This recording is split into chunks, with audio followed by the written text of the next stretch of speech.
Kemi kaluar në rubrikën intervista e ditës, ku të flasim për dhunën ndaj grave. Jemi në një lidhje direkte me aktivisten Sevim Arbana, një zë i fuqishëm për mbrojtjen e të drejtave të gruas. Ju falenderoj që jeni pjesë e kësaj rubrike. Faleminderit për ftesën. Së pari dua të nis me pyetjen si ka ndryshuar roli i gruas gjatë gjithë këtyre viteve. Si kjo është një pyetje shumë komplekse dhe natyrisht gruaja, po ta krahasosh me 30 vite përpara, ka një ndryshim aq të madh sa që duhet të hysh thellë analizës dhe të identifikosh ndryshimet që ajo ka pasur. Por, së pari, në kontekstin e zërit, në kontekstin e pjesëmarrjes reale, flasim, në kontekstin e pavarësisë dhe të drejtave, ajo ka një zhvillim të jashtëzakonshëm dhe mund të themi që nuk ndryshojmë nga si motrat perëndimore. Por, në këtë mund të themi kemi disa avantazhe dhe disa problematika shumë të mëdha që vijnë nga gjithë kultura jonë historike, nga një vend që nga feudalizmi kaloi në komunizëm, në diktaturë, ku propaganda mbulonte gjitha plagët dhe çfarë ato që ajo donte, dhe kalua më pas në një sistem demokratik i cili kërkon një kulturë të jashtëzakonshme shtetërore, që do të thotë një zbatim absolut të ligjit, siç është shkruar, dhe një edukim absolut të qytetarëve për të zbatuar ligjin, për të kërkuar nga shteti, nga institucionet shtetërore, dhe të më thënë një marrëdhënie, se demokracia është një marrëdhënie shtet-qytetar, e cila duhet respektuar, duhet ngritur në atë që quhet demokracia vërtet. Fatkeqësisht, në këto 30 vite ne kemi patur më shumë ligje demokratike, por më pak zbatime të ligjeve demokratike, dhe kjo vjen nga shumë faktorë siç janë korrupsioni i lartë, mungesa e profesionalizmit, militantizmi në institucionet shtetërore, të cilët nuk vën njerëzit e duhur, po vën ato që do të shërbejnë atyre, dhe në një farë mënyre shteti në këto 30 vite nuk ka bërë atë që ka shkruar në ligj. Për shembull, kemi një gap shumë të madh, një endek shumë të madh në zbatimin e ligjit këtyre viktimave, të cilat duan të integrohen dhe shteti është i gatshëm në thojsa që të integrojë. Po si mund të integrojë? Kur krahas politikave dhe strategjisë kundër dhunës që ka ngritur, nuk ka bërë një buxhetim të saktë të këtij fenomeni, sepse të thuash një grua viktime e dhunës që del nga historia e dhunës dhe do të integrohet, por nuk ka shtëpi, nuk ka punë, dhe ti e fut në skemën e banesave sociale, por si e fut, domethënë është një katastrofë kjo sistemi i banesave sociale që marrin, bonusi social që marrin gratë, sepse për post kalvarit të tmerrshëm burokratik që duhet ndjekin në bashki, bashkia nuk ka aq buxhet sa t'i mbështesë gjithë këto viktima. Keni themeluar shoqatën në dobi të gruas shqiptare dhe keni një kontakt të vazhdueshëm me gratë dhe femrat në Shqipëri. Çfarë duhet të bëjmë ne si shoqëri? Pjesën e politikës, pjesën e shtetit e kuptojmë shumë mirë që gjërat mbeten të shkruara vetëm në letër. Por neve si shoqëri, çfarë mund të bëjmë për të sensibilizuar, për të dhënë forcë kësaj shtrese? Ne jemi kaluar në 93-shin dhe para 4 ditësh bëm 30 vjetorin dhe përgatitëm dhe një film arshiv për gjithë aksionet dhe ndryshimet që ne kemi marrë, betejat tona, që kanë qenë shumë bukura, të vështira, të suksesshme, disa të dështuara. Domethënë është një histori e shoqërisë shqiptare dhe gjithë sektorit civil.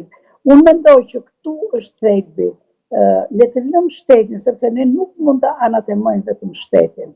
Dhe ne si qytetar kemi përgjegjësitë tona, detyrat tona dhe domethënë sukseset dhe dështimet tona. Një shoqëri indiferente, një komunitet që nuk merr pjesë, për shembull, le ta thjeshtësojmë fare, jetojmë në një komunitet X dhe sistemi ekologjik i komunitetit, që do të thotë gjelbërimi, pastrimi e tjerë, i ngelet vetëm bashkisë. Kjo nuk, dhe qytetari mund të bëjë çfarë do dojë, mund të hedhë plerat, mund të uslule, mund të shkul pemët, mund të dëmtoj pllakat, mund të bëjë çfarë do dojë, sepse malli është i askujt. Ne duhet të edukojmë komunitetin që të mbrojmë mjedisin, që të mbrojmë natyrën, që të mbjellë pemë, që të mbjellë. Edhe këtu mendoj unë që shteti prapë mund të bëjë ca politika ndëshkuese dhe suportuese. Për shembull, le të marrim në gjithë botën ka që ti ke një biznes tënd, ke shtëpinë ose dyqanin dhe është rruga kalimtare. A bie por, bllokohet nga bora. Ti e ke për detyrë ta pastrosh atë. Ta pastrosh, të jetë në rregull, të mbjellësh një pemë, ta lulëzosh, ose pema që është ta mbrosh edhe ta ruash dhe jo ta shkatrosh. Ne nuk kemi politika të tilla dhe shteti nuk të gjobit ose të mbështet. Më duhet realisht të jemi shumë partner me shtetin në gjithë gjërat që na afektojnë ne në të mirë, ose në kontekstin e krimit, të dhunës, të drogës, të shëndetit mendor. Ne kemi një komunitet shumë indiferent. Ne interesohemi vetëm brenda mureve që ndodh. Dhe si çfarë ndodh jashtë mureve tona, ne nuk jemi fare të interesuar, që do thotë ne nuk jemi qytetarë të denjë. Se qytetaria bën që ti të ndërtosh një shoqëri vërtet të bukur dhe në harmoni me njëri tjetrin. Unë dua një histori suksesi që juve e keni veçuar për gjatë gjithë kohës që keni qenë në kontakt me... Ne kemi shumë histori, pafundësisht histori suksesi. Unë mund të ndalem këtu për shembull një nga programet tona që kemi qenë themelues të formimit profesional në Shqipëri. Kemi filluar në 97 dhe vazhdojmë. Kemi diplomuar 7.000 fëmijë që ishin kontingjenti fëmijëve të rrugës që shisnin në rrugë, që ne nuk i quanim fëmijë rruge për të mos i penalizuar në konceptin, por fëmijë adoleshent në vështirësi. Ishin kryesisht mosha nga 13 vjeç deri në moshën 16-17 vjeç.